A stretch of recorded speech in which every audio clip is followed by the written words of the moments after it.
Bom dia, é bom estar aqui Bom de dia. volta em mais Bom uma, dia. mais uma edição das nossas conversas que transformam. Hoje a gente vai falar de um assunto que muito provavelmente as pessoas que mais se beneficiariam são as pessoas que não vão ter paciência para assistir o episódio, porque elas vão acreditar que já sabem desse assunto e elas não vão ter consciência de que não sabem. E essa falta de consciência do, da qualidade do próprio conhecimento, do próprio saber, é uma característica de alguém que não tem a habilidade metacognitiva bem desenvolvida.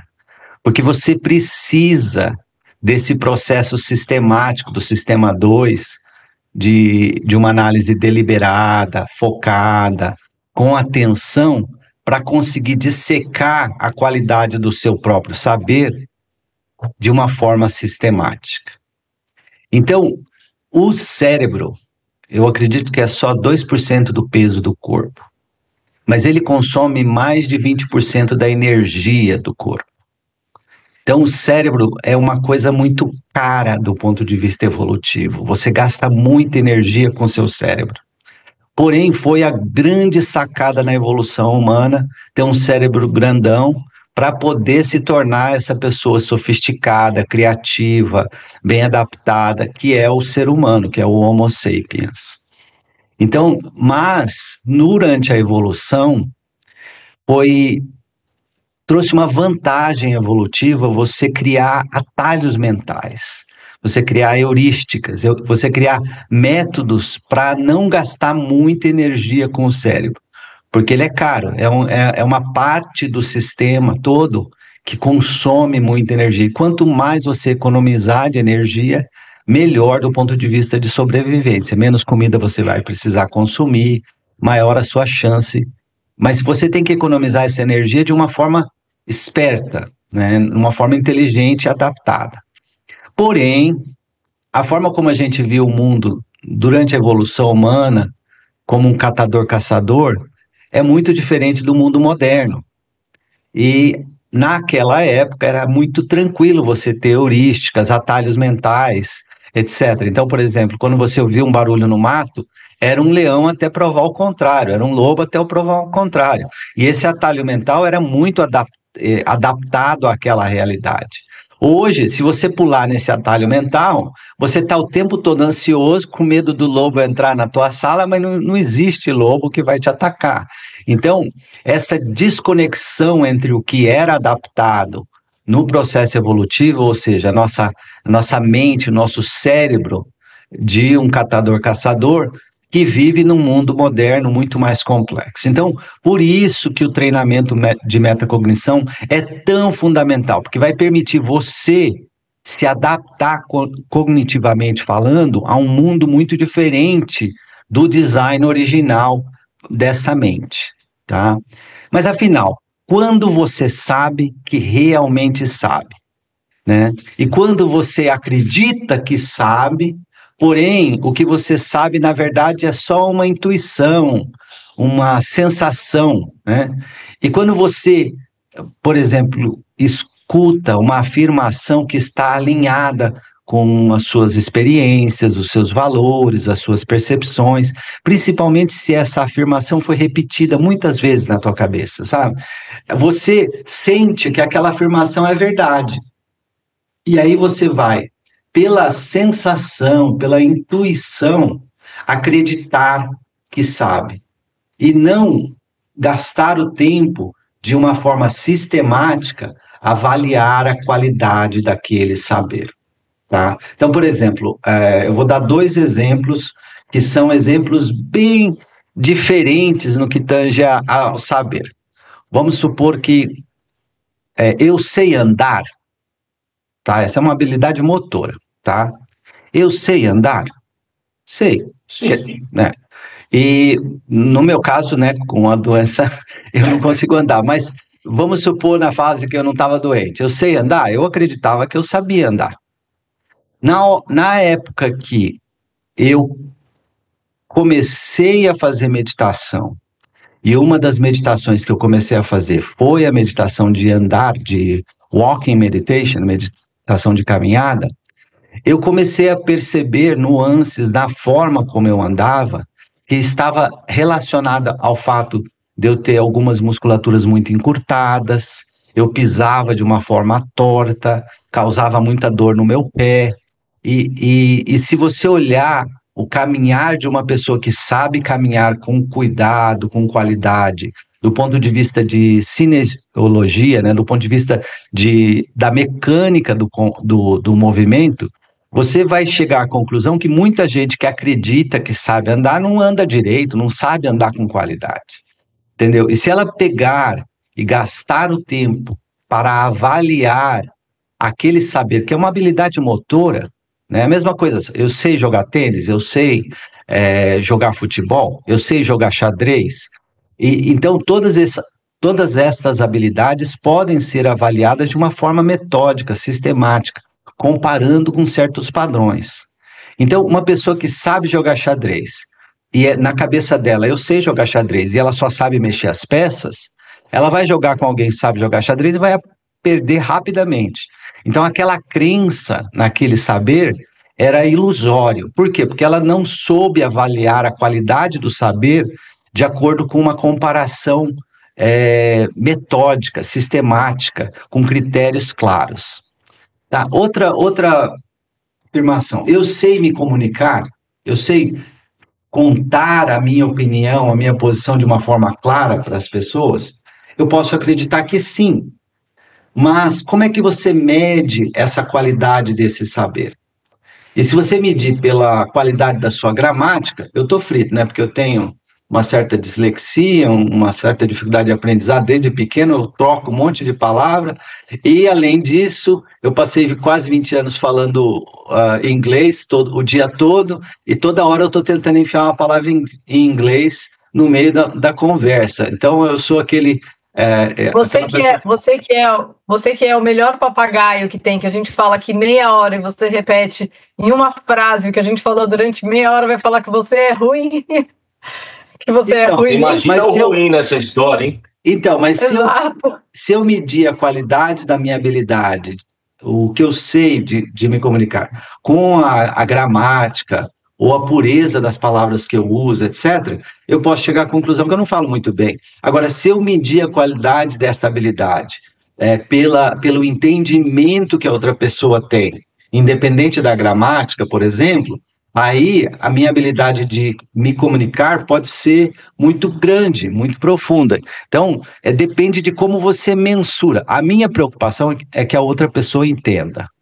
A minha preocupação é que a outra pessoa faça, sabe, a coisa mais legal quando eu estou contando uma história é quando eu vejo a pessoa fazer assim.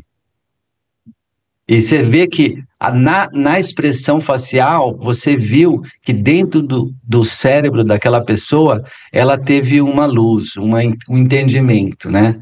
E isso é uma forma de medir a qualidade da comunicação, a outra pessoa entendeu. Quando eu conversava com meus pacientes, minha preocupação não era a gramática, a minha preocupação era um entendimento genuíno do plano de ação, do plano de tratamento que aquele paciente ia receber. Tanto é que eu terminava a consulta, eu falava, você entendeu bem o que eu te disse? A pessoa fala, entendi, então tá bom, então repete de volta para mim o que é que você tem que fazer.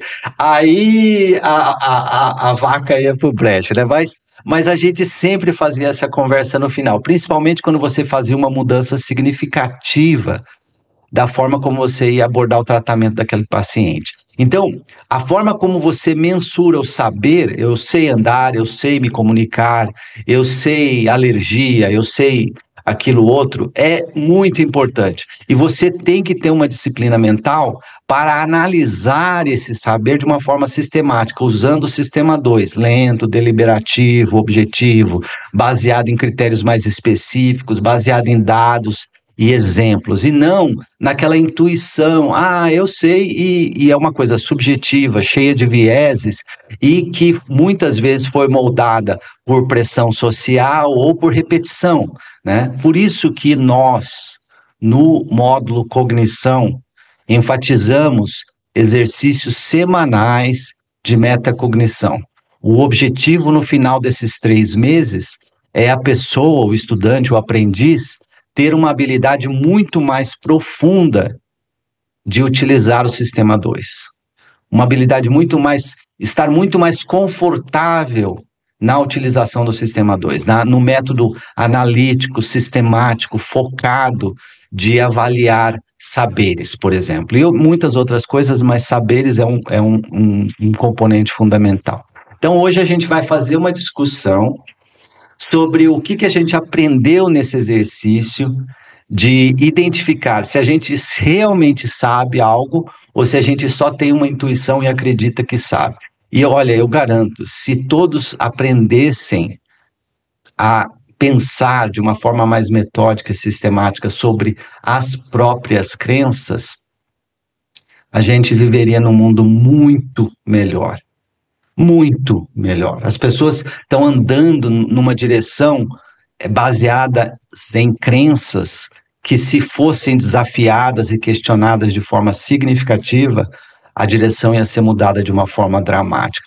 E eu acho que a polarização política é um dos exemplos mais típicos disso aqui no Brasil e nos Estados Unidos e em outros países também.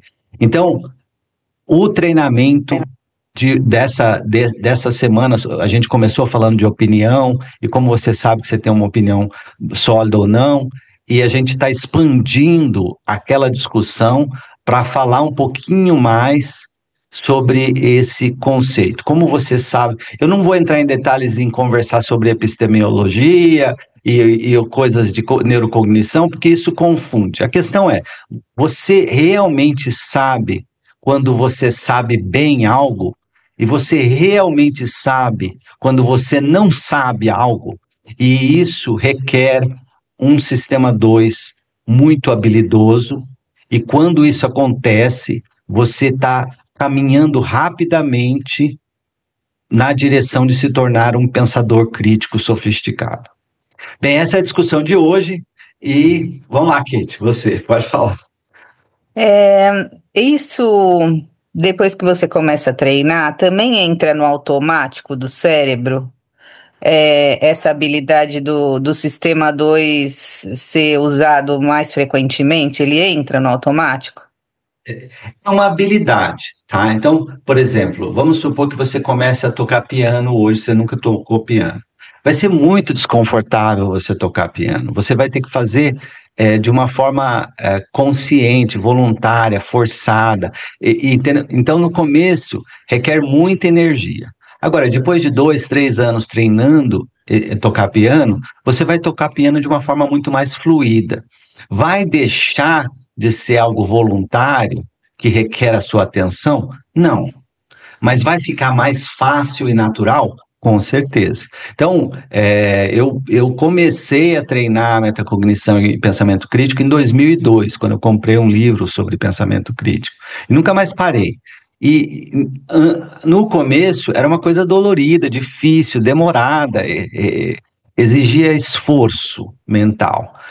Hoje eu acredito que é uma coisa que flui muito naturalmente na forma como eu penso. Agora, requer atenção. Se eu estiver pensando em outra coisa, eu não consigo pensar criticamente. Mas pensar criticamente com atenção é muito mais fácil, porque a habilidade é alta.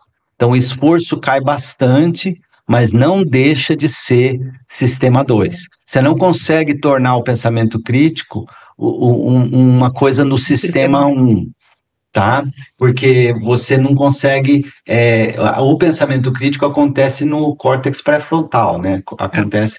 E você não pode deixar no automático embaixo. É lógico que se você examinou todos os teus processos e esses processos foram corrigidos para eles terem um hábito, um fluxo sólido, você pode deixar no automático, porque o teu automático já está desenhado de uma forma muito melhor, entendeu? Então você automaticamente anota todas as ações que você tem que fazer. Você não pensa, eu tenho que anotar as minhas ações. O fluxo de como você age, ele foi refinado, entendeu? Mas ainda assim é sistema 2. Esse é o meu entendimento. Talvez se você conversar com 10 neurocientistas, um vai achar que não é bem assim, é um pouquinho diferente, outro vai achar que é um pouquinho diferente em outros contextos, mas, no geral, é assim que eu entendo a ciência. Eu queria falar que essa parte de estudar sistema 1 e sistema 2, a gente devia começar a falar desde o começo, porque depois, tipo, no módulo 2 que a gente fala o tempo todo, tudo você começa a pensar, o sistema 1 e o sistema 2 vem na sua cabeça. Eu comecei a ler esse texto e falei, também é sistema 1 e sistema 2. Porque isso explica tanto de nós, né? Então, talvez reforçar mais o Daniel Kahneman lá no começo, no primeiro módulo, começar a falar mais dele, esse link na nossa cabeça vai acontecer mais rápido. Que mudou tudo isso no segundo módulo para mim. Bom, eu sou a Como assim primeira? o segundo módulo, Kate? Você está falando do módulo de individualidade? Né? Porque como depois de começar a estudar isso, mudou meu cérebro. Fez muita diferença saber dos dois sistemas. Então, eu começo a observar coisas. Eu não estou falando aprofundar, mas lembrar isso como uma base do conhecimento, sabe? Talvez lá em algum momento do módulo 1 já começar a soltar aí essa informação, porque eu comecei a ler esse texto de hoje e falei, também é sistema 1 e 2. É sistema 1 e 2. E é uma forma diferente de olhar o mesmo ponto, né? Porque o módulo cognição, ele fundamentalmente treina a sua habilidade de examinar crenças, conceitos, posições, decisões, saberes, aprender de uma forma metódica e deixar um pouco de lado os vieses sociais, emocionais, o trauma pessoal, a história pessoal, os vícios e as heurísticas, né? E por isso que o treinamento da consciência corporal e da metacognição é diário por 90 dias no módulo 1, no módulo cognição. Porque daí você treinou esta habilidade do sistema 2 diariamente, com perguntas específicas e exercícios específicos. E cada semana é um exercício diferente. Mas o objetivo... Talvez só nomear. Nomear que isso já... Daí depois, quando você entra, você fala, era isso, era esse lugar. Depois a gente pode dar uma olhada e ver onde a gente pode colocar isso para deixar mais claro, né? Concordo. E na hora que termina o módulo cognição, vai para o módulo individualidade, é muito mais fácil você começar a reconhecer como as emoções influenciam o que você está decidindo, como os seus valores influenciam o que você está pensando, o que você acredita que sabe, etc. Mas aí você já tem o fundamento do treinamento do sistema 2, que veio do módulo cognição, para preparar você para o módulo individualidade, onde você vai tentar aprofundar o seu autoconhecimento, né? Então, é por isso que esse desenho do método do modus porans foi pensado dessa forma. Faz sentido? Muito. Então, tá. Bem, eu sou a primeira? Você se voluntariou. Tá. Lendo sobre isso, eu pensei muito como criação, como mais do que ambientes, criação foi muito impactante nesse assunto em mim. Como eu vivi num ambiente de criação de pessoas com muita confiança, personalidades fortes. Eu fui convivendo num ambiente sendo criada em ter confiança, em ter opiniões fortes, muitas vezes baseada em emoção, em verdades internas, e acho que eu tenho muitos momentos disso ainda, mas sempre eu sentia um desconforto em algumas verdades absolutas, assim, e eu penso mais isso em criação. No ambiente também, mas isso começou muito cedo para mim, né? E alguma cobrança de que eu também tinha que seguir esse caminho. Mas tinha um desconforto de, mas por quê? Eu não acho assim. E eu tinha um desconforto de que tinha que eu ter a minha verdade e não só ficar aceitando as verdades absolutas familiares, por exemplo. Então, isso eu lembrei muito. E aí, na medicina, isso foi bem importante para eu começar a embasar. E o desconforto que eu tinha foi me ensinando a buscar, né? E não só aceitar e ficar desconfortável ou confrontar, porque também tinha coisa de não aceito, não quero fazer assim.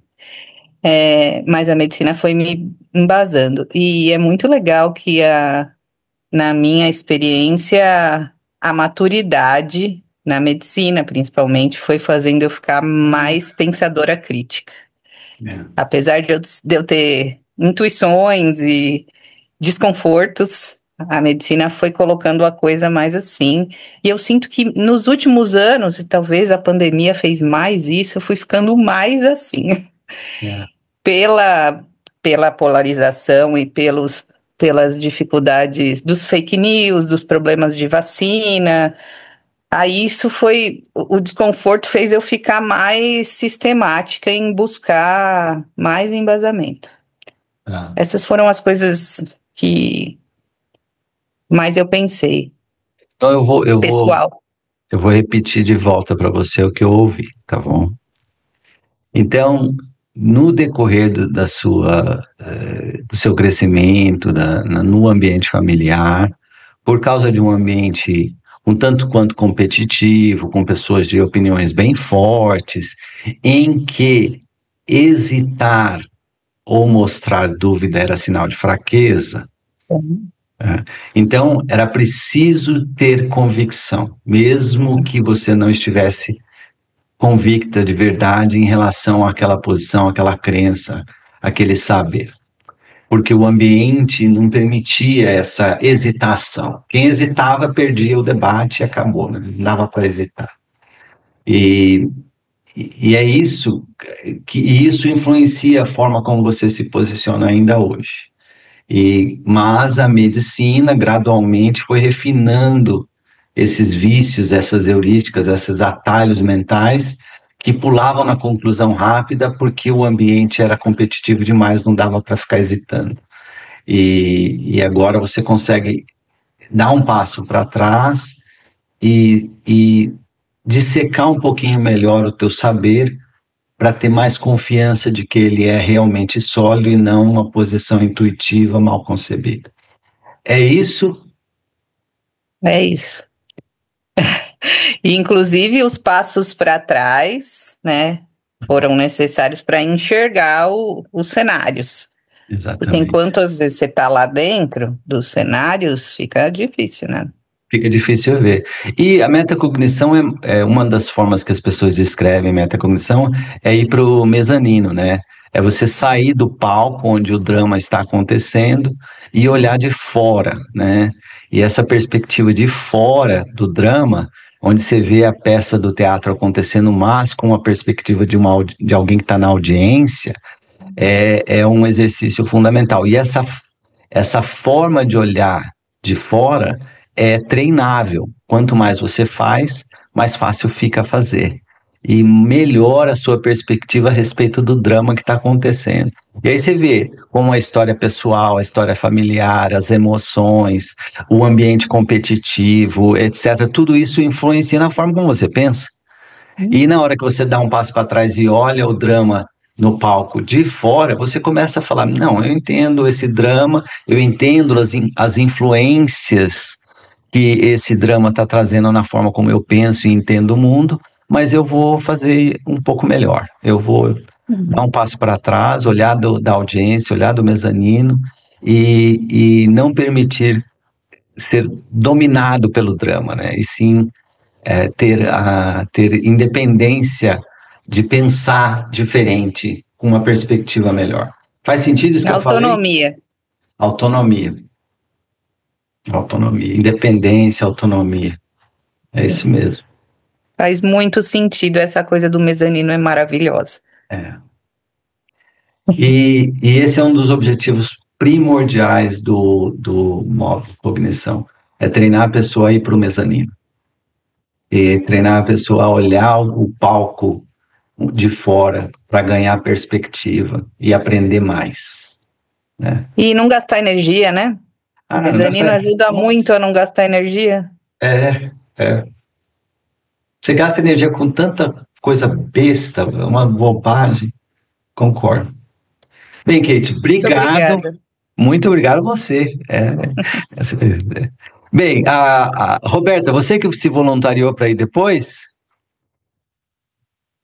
Não voluntariei, mas pode ser.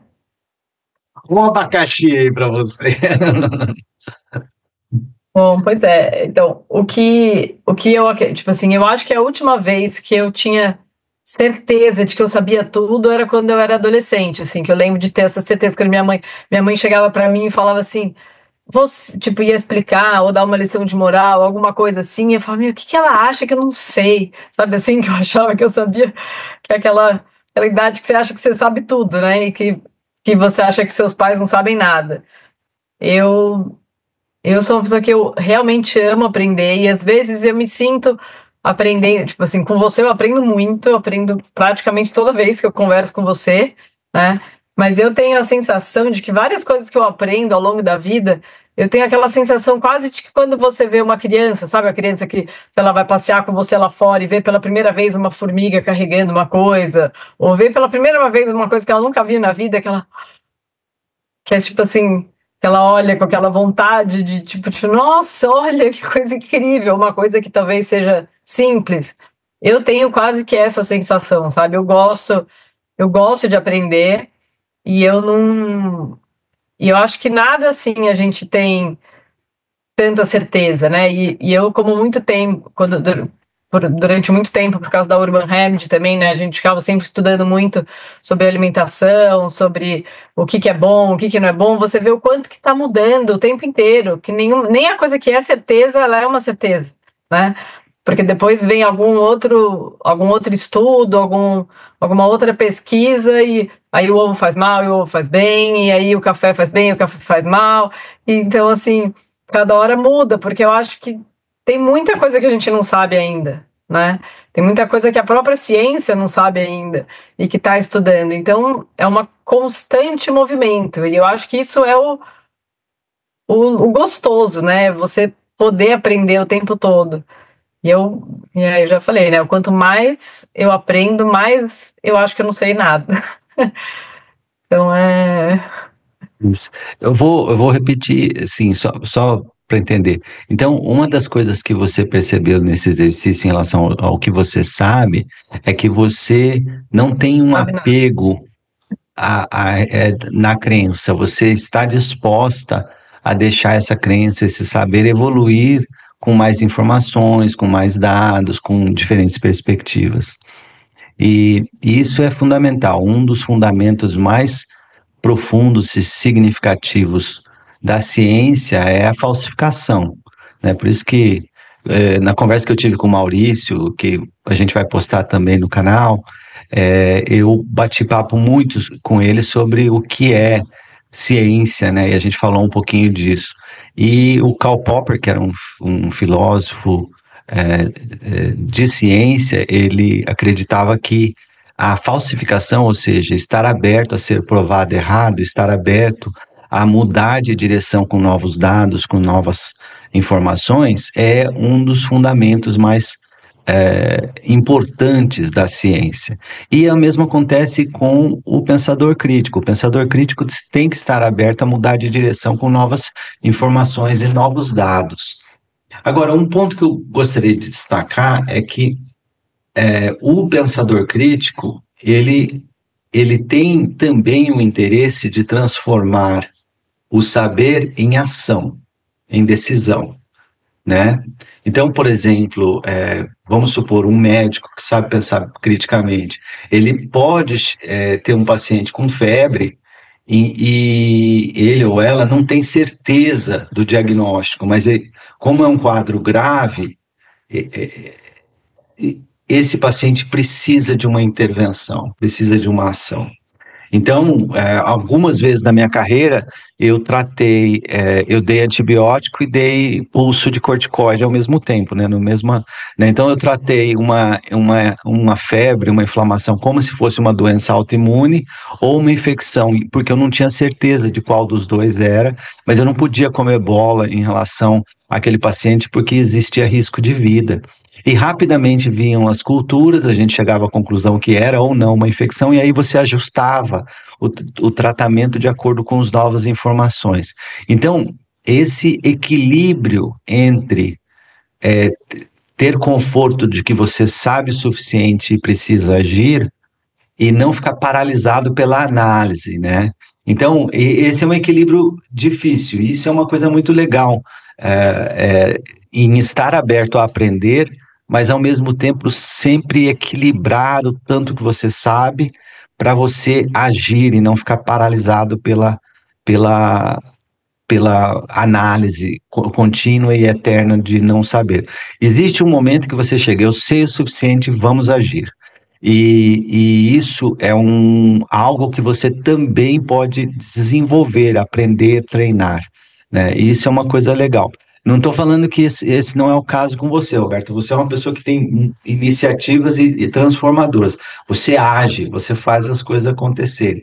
E estar aberto a mudar de opinião com essa mentalidade de aprendiz é uma coisa assim espetacular, não fica cristalizado, dogmático. Você consegue conversar com qualquer pessoa e ouvir as perspectivas dessas pessoas com uma mente aberta e aprender com essas pessoas, mesmo que elas tenham opiniões, posições e perspectivas bem diferentes.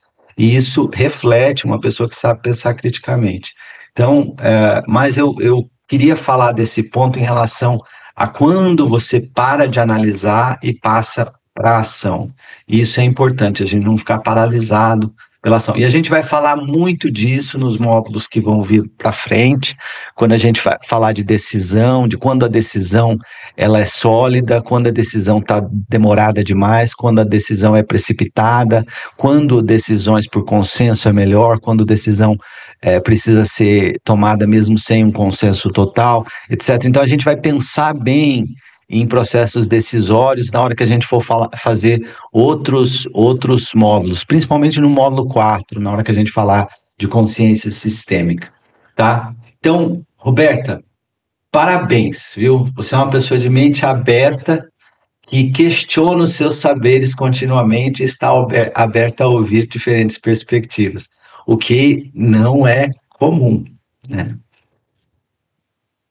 Eu, às vezes tomo umas ações que nem sempre o Daniel gosta. O Daniel está traumatizado, né? Eu fui para terapia, já voltei com as minhas sessões agora para cuidar desse trauma. Isso é uma coisa que a gente conversou essa semana, né? A gente não gravou, né? Mas a gente conversou sobre isso, né? De que quando uma pessoa questiona a sua posição e você consegue separar a posição da sua própria identidade, não leva para o pessoal esse questionamento, você foca no argumento na questão a ser discutida e não traz para o pessoal, o debate flui muito melhor, né? E é uma coisa que vocês acharam que eu fiz isso ontem, né? Nem parece que me conhecem. Acharam que eu desliguei na cara das pessoas. Nem me conhecem para achar isso. E a Roberta tirando o sarro da minha cara. Tirando o sarro da minha cara, Roberta, e meu microfone não abrindo, eu desesperada. Eu ficava assim, pera. Ela ficou tão vendida que desligou o microfone. Desliguei na cara de todo mundo. E eu apertando tudo que eu via, ele não conseguia falar. Me defender. Mas foi engraçado, você falou besta e desligou. Aí a gente e eu ficava assim, apertando tudo que eu via na frente, assim, e falava, pera. Ai, ai. Tá? Não, depois você voltou e explicou tudo, mas você foi engraçado. Bom, né? Bem, Roberta, obrigado, tá? Ana, aqui no sentido horário é você a próxima. Vamos lá. Eu fiquei muito reflexiva com esse texto, porque quando a gente falou de opinião, eu até falei, nossa, eu percebi que eu não tenho opinião formada, assim, eu sou muito, de tão flexível, eu não tenho opinião muito formada. E na questão de saber se sabe, ou ter certeza que sabe, eu nunca acho que eu sei o suficiente. Então, eu acho que isso, para mim, foi, nossa, a hora que eu li, eu falei assim, gente, eu nunca acho que eu sei o suficiente. E aí eu tava pensando por que que isso aconteceu na minha família, na minha vida, né? E eu percebi que na minha família, assim como na da Kate, eu tive presença de pessoas com opiniões muito fortes, né? Na verdade, não existia possibilidade de pensar diferente. Você só podia ter, não existia, né? Então, eu fui criada desse jeito, com essas crenças, com essas coisas muito fortes, muito. E saí para uma adolescência me achando igual a Roberta disse. O que eles acham que eu não sei? Porque eu sei tudo, né?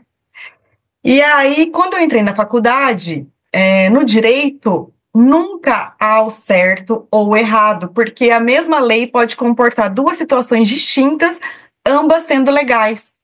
E aí eu comecei, então, a abrir minha mente para isso. Quando eu casei e me distanciei desse meu mundo, foi aí que eu entrei para o mezanino e comecei a enxergar ali o palco onde eu estava. E algumas coisas eu mesma já comecei a mudar no meu comportamento, no meu modo de ver a vida, no meu modo de ver as coisas ao meu redor, as pessoas e tudo mais. Com o luto, eu pratiquei isso de uma forma querendo praticar isso. Por quê? Eu sempre me perguntava assim, as coisas que aconteciam com os meninos, porque vocês sabem como que eu sou com eles, né? E o tanto que eu me empenho. Eu pensava assim, será que isso que eles estão fazendo agora, essa mudança de comportamento, ela é do luto? Ou qualquer criança nessa idade faria isso? Então eu comecei a fazer, né, propositalmente, essa análise. E eu falava assim, se eu fosse mãe, se essa criança fosse filho de outra pessoa, de outra mãe, o que eu falaria para ela? Porque eu queria tirar o meu viés da situação do luto, da situação dos meus sentimentos, de mim. Eu precisava focar. Então eu comecei a praticar isso, sim, de uma forma muito deliberada mesmo, sabe? A fazer essa análise do que eu sentia e o que era a situação, né? E no meu trabalho, eu sou muito cética em tudo. Então, assim, é como se a pessoa me falasse assim, não, 2 mais 2 igual a 4. Eu falo, não, no direito nunca 2 mais 2 é igual a 4. Eu preciso ver quem fala que não é, quem fala que é, e o que que eu vou compor para mim e para o meu cliente, para dar a melhor solução. Inclusive, eu acho que na profissão, né, de advogado, de médico, de contador, isso é muito importante. Você pode acabar com a vida de uma pessoa se você não tomar uma decisão ou se você não souber da sua limitação e falar, olha, vamos procurar, e ter essa humildade, esse reconhecimento, falar assim, vamos procurar um outro profissional, porque eu não estou conseguindo, a minha opinião ainda não está formada sobre isso, eu não consegui ainda. É muito melhor do que você, de repente, causar um prejuízo para uma pessoa, sabe? Então, eu já cansei de falar assim, as pessoas às vezes vêm me procurar para fazer divórcio, para fazer coisas que não são, né? Eu falo, olha, um profissional da área vai te ajudar muito melhor do que eu poderia te ajudar, porque eu estudei isso na faculdade, faz muito tempo, eu me especializei dentro de uma área que não se atualizou nesse aspecto, né? Vou te indicar tal pessoa. E eu acho que a gente tem que ter muita responsabilidade quanto a isso. Isso é muito legal, esse aprender. Fala, Kate, fala, Kate. É muito legal, e quanto essas profissões fazem muito o contrário, né? O médico tem uma coisa de soberania, dono da verdade e insubstituível, não, eu vou fazer sim, eu sei. O risco é enorme, super importante isso, Ana. Eu acho que Isso. eu tive uma situação com uma cliente o ano passado que o contador gerou para ela um prejuízo assim de mais de 5 milhões. E porque ele não queria reconhecer a limitação dele. Então, assim, se ela fosse uma pessoa muito ligada ao dinheiro, ela ia pirar, né? Mas ela é bem super outro nível de consciência, assim, com as coisas materialistas e tal. Então, mas imagina, no dia a dia, todos os dias nós temos essas situações na nossa porta, assim, que a gente tem que lidar com elas, sabe? Mas eu acho que, Ana, primeiro, tiro o meu chapéu para você, porque quanto mais eu te conheço, mais eu te admiro, a liderança tua, porque é impressionante a forma como você reagiu a esse desafio de vida, de ficar viúva, e como você, de uma forma extremamente sábia, por exemplo, esse ponto dos teus filhos, de você dar um passo para trás, e olhar como eu olharia este comportamento se eu não fosse a mãe passando pelo luto. Como eu interpretaria isso? É um exercício metacognitivo super sofisticado, né? Você está fazendo cenários para aumentar a qualidade da sua perspectiva e para questionar as suas conclusões de uma forma sistemática, para tomar a decisão mais sábia, né? Exato. Que seja melhor para eles, né? Melhor para eles. E não pular numa conclusão rápida e convicta, né? E as pessoas pulam... Daquilo que me traz mais conforto, né? Porque o que me trazia mais conforto era diferente. Muitas vezes eu cheguei à conclusão de que eu ia ter que atravessar aquele caminho. Não ia ter jeito, mesmo que meus pés doessem. E sendo mãe. Sendo mãe,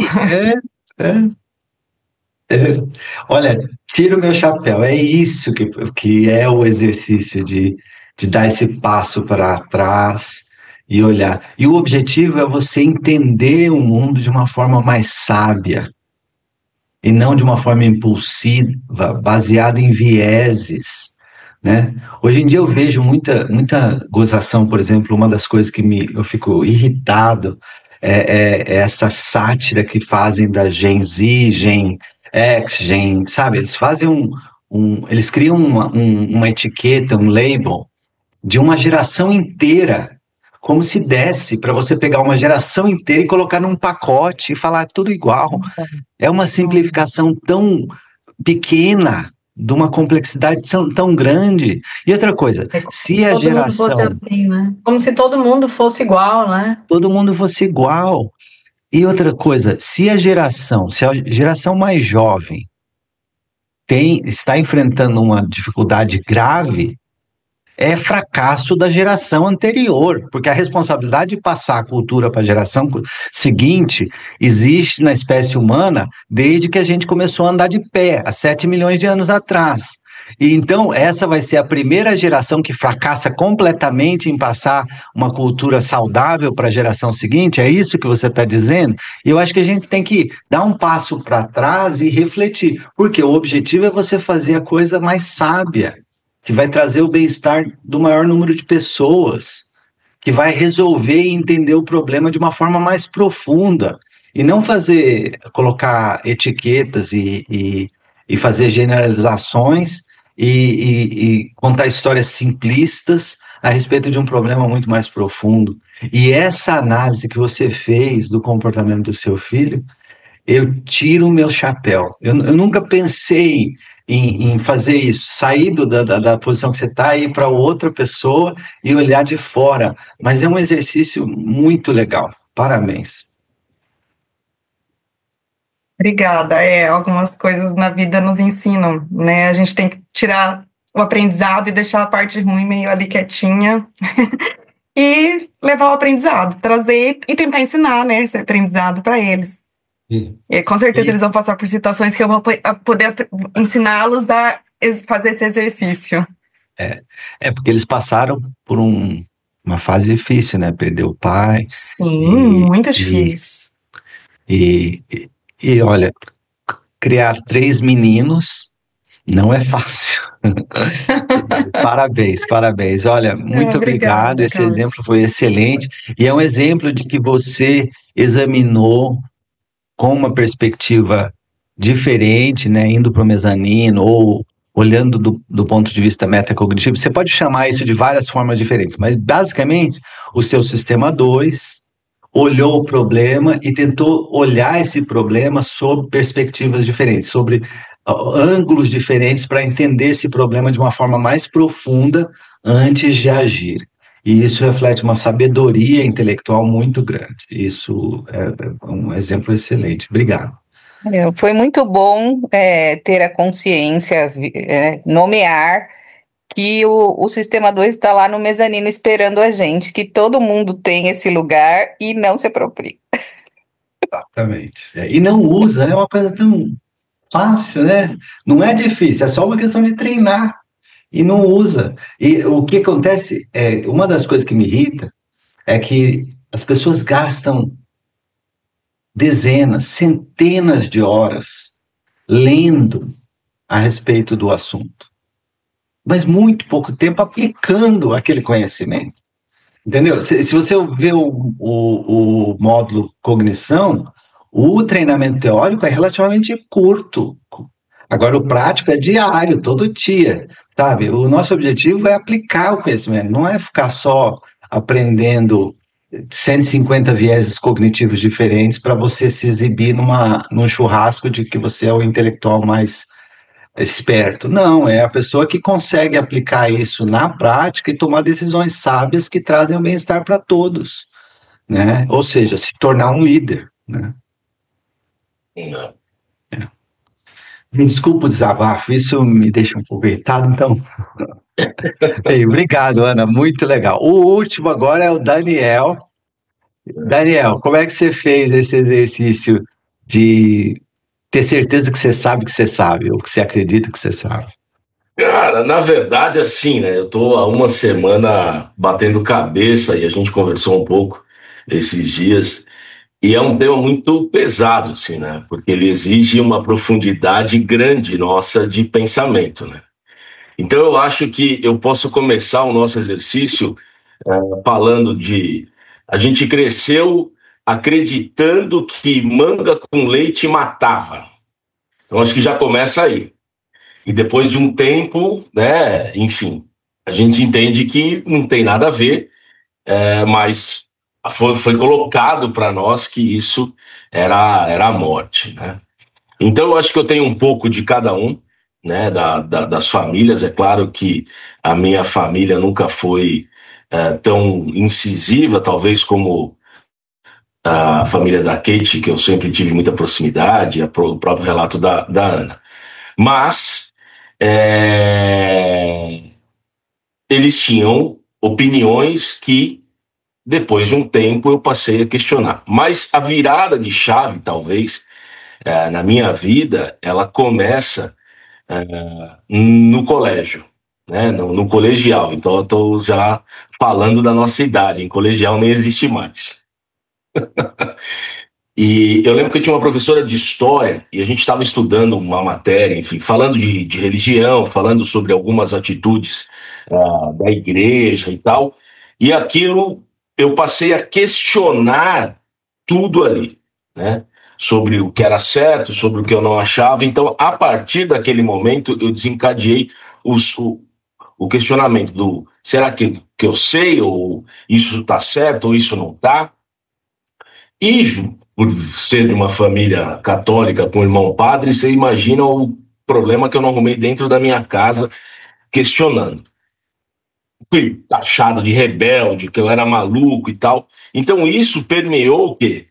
Até as atitudes dos meus pais. Tudo aquilo que eles me passavam como verdade, eu passei a questionar, falando assim, será que isso está certo? Será que essa é a verdade mesmo? Porque começou a gerar um conflito para mim. Então, analisando todo esse contexto nessa semana e tudo, né, falando como você sabe que você sabe e tal, eu dei esse passo, fui lá para trás, fui começar a analisar esse questionamento. É claro que tudo isso é uma coisa que já devia estar nata, um software lá que foi startado sem conhecimento, sem treinamento, sem nada. Então, a hora que a gente vem, né, para o treinamento do módulo Spoarán, fazendo esse treinamento do módulo cognição, as peças começam a se encaixar. Então, aqui a gente falou, né, do sistema 1, do sistema 2, você acabou de falar, poxa, as pessoas não sabem. O problema é que a gente não tinha, pelo menos eu nunca tive conhecimento. Eu vim ter o conhecimento do sistema 1 e do sistema 2 agora, há meses atrás. Então, é difícil a gente ter, é meio que o que acontece com a gente o que aconteceu até então era meio que algo que já estava pré-instalado, digamos assim, na nossa mente. Então, hoje, eu questiono muito. E eu tenho, por certeza, eu não sei de nada. Se um dia eu falar assim, eu aprendi tudo, eu sei tudo, pode ter certeza que eu vou morrer no dia seguinte, porque acho que até a gente morrer, a gente vai estar aprendendo e as coisas mudam, como a Roberta falou. Né? Tudo muda. Ontem a gente estava falando, né, na minha carreira no turismo e tal, às vezes eu tinha uma certeza de que eu sabia, e depois eu parava, ia pesquisar, putz, mudou, ligava para o cliente e falava assim, eu te dei certeza, mas não mudou. Então, ter essa flexibilidade e se questionar, falar assim, será que eu estou certo? Eu acho que esse foi o grande aprendizado, mas é algo que eu sempre me questionei ao longo da vida. Talvez não da forma correta, mas eu sempre tive o pé atrás com algumas questões, principalmente questões mais graves, né, como a Ana disse agora, né, o médico, o advogado, o próprio contador, ele tem que estar o tempo inteiro se questionando, né, e eu acho que o que mais eu aprendi lendo isso, né, porque acho que a gente vai levar para a vida, e a partir de agora não tem mais volta. Aqui a gente falou assim, será que a gente pensa no automático, sistema 1 e sistema 2? Que a gente falha, tá? De vez em quando dá uma falhadinha, mas você tem mais momentos de consciência do que não. Isso eu posso te garantir. Então, fazendo um resumo, é isso que esse exercício me trouxe de reflexão, de lembrança. Então eu vou repetir alto o que eu ouvi aí, tá? Então, primeiro, você começou a perceber essa possibilidade de sair do palco e olhar de fora o que estava acontecendo na dinâmica do que você sabia, de como você decidia, de como você analisava, bem recentemente. Isso começou faz pouco tempo, né? E então essa habilidade metacognitiva é uma habilidade recente, né? Que é uma coisa que você começou a praticar mais recentemente, depois que você se envolveu com esse projeto. Isso é muito legal. E essa é uma das razões que esse time é fantástico, na minha opinião. Nós 5, né, nós todos, somos pessoas muito diferentes um do outro, e com experiências muito diferentes, mas todos fazendo a mesma jornada de crescimento pessoal, né? E você começou a reconhecer essa capacidade de olhar de fora a sua própria perspectiva há pouco tempo. Um dos pontos que eu acho que é importante diferenciar é questionar de uma forma ampla. Então, por exemplo, existem verdades dentro da família, nos amigos, que são aceitas por todos, né? E você pode questionar estas verdades. Então, você está questionando as posições do ambiente social. Outra coisa é você pegar um saber, uma crença sua, dentro da sua mente, e você ir para o mezanino e questionar esta crença. Então, e isso é uma disciplina difícil de treinar. Por quê? Porque quando você começa a pensar, é muito frequente você pensar que nem um bêbado, né? Você vai para um assunto, vai para o outro, sabe, tá andando sem direção, meio perdido. E agora, ter a disciplina de pegar um tópico e dissecar esse tópico a fundo, sem distrações, é uma habilidade que tem que ser treinada.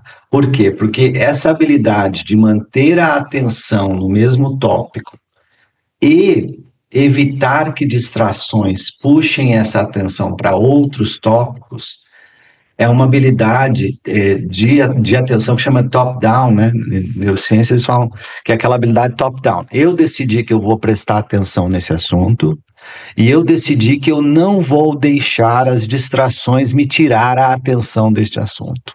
Por exemplo, quando você quer fazer a meditação de respiração ou walking meditation, né, de caminhada, em que você se distrai com um pensamento, uma memória, uma reflexão, que não tem nada a ver com a meditação, e aí você puxa a atenção de volta para aquele momento, naquela hora. O exercício metacognitivo demanda essa atenção top-down, né? Essa atenção de cima para baixo, que ativamente foca a direção da atenção num assunto e disseca aquele assunto profundamente e sistematicamente, com perguntas, com questionamentos, com perspectivas diferentes, até você, de uma forma metódica, chegar a uma conclusão a respeito de como você sabe, o que você sabe naquele assunto. Né? E outra coisa é você começar a questionar aquilo e aí a sua atenção te traz para um outro assunto, aí a atenção te traz para uma memória da infância, aí a atenção te traz para um assunto diferente, e aí o exercício deixou de ser um exercício metacognitivo para se tornar uma coisa um pouco mais pouco menos disciplinada, né, em relação ao exercício. E isso é uma coisa, Daniel, que vai ser muito importante nesse treinamento de metacognição para você. Como é que você vai conseguir trazer a atenção mais focada? Isso é um impacto muito profundo do uso muito agressivo da mídia social, que treina ativamente a nossa desatenção.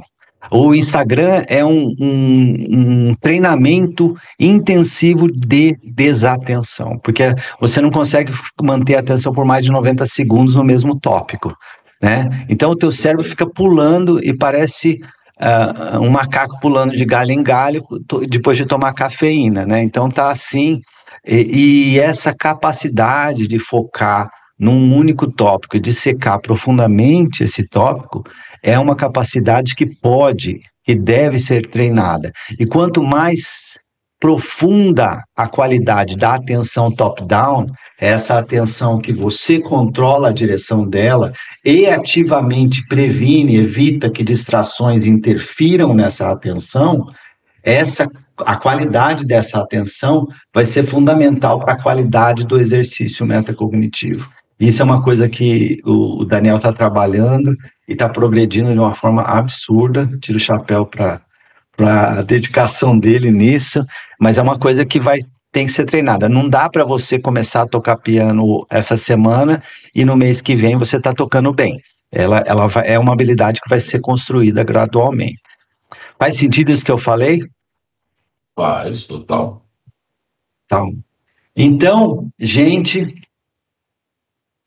as pessoas que tiveram a capacidade de manter a atenção na nossa conversa e assistiram isso até o final, são provavelmente as pessoas que menos precisam desse aprender, desse saber que a gente discutiu hoje, porque infelizmente as pessoas que acham que já sabem, elas vão pular em conclusões rápidas e vão se distrair com outros assuntos e não vão ter a paciência para ouvir esse debate que a gente teve hoje até o final. Então, para você ouvinte que ouviu até o final, parabéns. As más notícias é que esse conhecimento vai ser bom para você, mas não tanto quanto para a pessoa que desistiu no caminho. Mas, infelizmente, é assim. Eu acho que a gente vai continuar a nossa batalha, a nossa missão, que é treinar as habilidades subjetivas, principalmente as habilidades subjetivas críticas, que é pensamento crítico, autoconsciência e habilidade social ou colaboração, porque a gente acredita que essa missão é uma missão que pode trazer um benefício muito profundo para a sociedade, para as pessoas, tanto do ponto de vista pessoal quanto do ponto de vista profissional. E não sei se alguém tem algum comentário, Ana, Roberta, Kate, Daniel, algum comentário, alguma coisa vocês não concordam com o que eu falei? Um último comentário? Tá tudo certo. Eu só tenho que aprender a contar história. Você falou lá no começo que a gente tem que. Você sabe como você conta? Não, eu não sei contar história. Eu tenho que aprender. A gente pode fazer um debate específico a respeito de histórias, porque esse é um assunto importante. Contar história é uma forma efetiva de passar uma ideia, mas a sociedade é um pouco viciada demais em histórias. De se fazer entender, né? Se você sabe que a pessoa está entendendo o que você está falando. É verdade. Por exemplo, uma das coisas que... vou contar uma historinha rápida, tá? Pode ser? Pode, claro. Então, muita gente que eu mentorava no decorrer dos últimos quase 30 anos, que eu mentorei muita gente hoje que é CEO de biotech, CMO, VP, tem um monte de executivo que eu mentorei quando era ainda diretor, faz décadas. E nesse processo de mentoria, de orientação, eu tentava falar para a pessoa, contando uma história, de que era importante treinar a metacognição. E a pessoa olhava para mim como se eu tivesse 3 cabeças, né? Um ET de Varginha, né? Falava que esse cara tá louco, não tem noção nenhuma do que está falando. Aí, frequentemente, eu olhava para a pessoa e falava assim, me explica como é que você pensa. Aí ele ficava meio perdido, ele ou ela, né? E depois eu começava a dissecar, de uma forma bem sistemática, com perguntas, uma crença específica que a pessoa tinha, né? E aí, no final desse debate socrático a respeito da crença que essa pessoa tinha, eu tinha feito um exercício metacognitivo com ela, na prática, naquele momento da mentoria. E a pessoa saía meio perdida, assim, da mentoria, mas com uma perspectiva completamente diferente do que é realmente saber algo, né? E aí, na próxima sessão, né, na segunda mentoria, geralmente a pessoa voltava e falava, nossa, Caldi, você me fez pensar muito, eu perdi a noite de sono, eu fiquei... E aí, a gente começava a conversar, e aí a pessoa falava, muitas vezes eu ouvia a mesma coisa, depois de 6 meses de mentoria, ela falava assim, olha, eu aprendi mais nesses últimos 6 meses do que em 5 anos de carreira antes. Porque você trouxe uma perspectiva diferente. E eu não vou falar para você, é uma coisa que eu inventei. Não, eu só estou aplicando a ciência que está disponível. É só isso. A gente só está aplicando a ciência que está disponível. A gente não está inventando nada mágico, uma solução. É só aplicar a ciência disponível. O problema é que a ciência disponível está fragmentada em tanto lugar que ninguém tem a capacidade de integrar esse conhecimento. E muita gente integra esse conhecimento bem, mas não tem a capacidade de transformar isso num plano de ação para virar prática. Fica na teoria, na discussão, no debate conceitual e não aplica isso no dia a dia. Então, essa é a nossa missão, integrar esse conhecimento de uma forma simples e clara para ser aplicado rapidamente, para desenvolver as pessoas, para pensar criticamente, ter autoconsciência e saber colaborar. E isso é fundamental no que a gente está trabalhando. Então, desculpa contar essa historinha, mas voltando àquele tópico da história, às vezes uma história funciona, às vezes você tem que fazer um exercício prático na hora ali, para a pessoa perceber que ela não sabe. É a mesma coisa, eu sei jogar futebol, tá bom, toma a bola aí e me mostra, faz 50 embaixadinhas, chuta no gol e acerta na trave, e aí fala, não, aí a história muda, porque você vê que a pessoa não tem a habilidade, e ela não tem consciência de que não tinha essa habilidade. Então tem várias formas para você entender o mundo, e as histórias são uma delas. A gente vai falar muito disso no módulo sistema, quando a gente falar como essa forma de entender o mundo através de histórias limita o entendimento de sistemas complexos. Bem, gente, a gente passou o tempo muito, desculpa, mas a conversa foi muito boa. Muito boa. Muito obrigado a vocês. É um prazer trabalhar com vocês. Muito obrigado. Prazer é nosso. Bem, Um abraço, até a próxima sessão semana que vem. Obrigado. Até, um beijo do Abraço, gordo. tá. Fui.